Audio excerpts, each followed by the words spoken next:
Unde am cunoscut echipa NESA, care m-a fascinat încă din primul moment, când am descoperit funcționalitatea NESA pentru pacienții oncologici. Pacienții oncologici sunt o categorie de pacienți vulnerabilă, dar care are nevoie de un acces la o recuperare sigură pentru ei.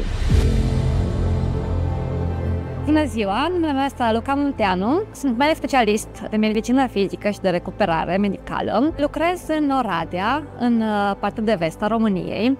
În prezent am deschis o clinică, se numește Clinica Nevis. Experiența mea cu NESA începe de acum 2 ani, când am participat la Congresul Internațional de la Lisabona. Din păcate, piața medicală nu oferă foarte multe servicii de recuperare pacienților oncologici și acest lucru atrage tot mai mult interes din partea medicilor, dar mai ales din partea pacienților care au nevoie de aceste servicii cât de curând.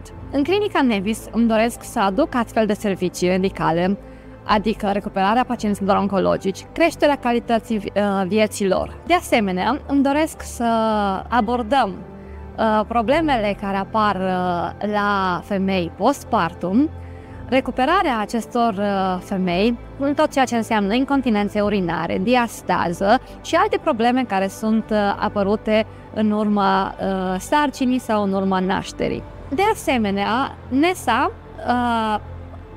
este un bun aliat pe care îl avea în clinica noastră pentru a combate stresul, anxietatea și a îmbunătăți calitatea vieții. Zilele noastre sunt pline de agitație, stresul ne înconjoară zi de zi și avem nevoie de un aliat care să ne ajute să avem o viață echilibrată. Totul începe cu un somn bun, un somn liniștit, de o calitate bună. De multe ori am pățit să ne trezim obosiți, deși dormim mult.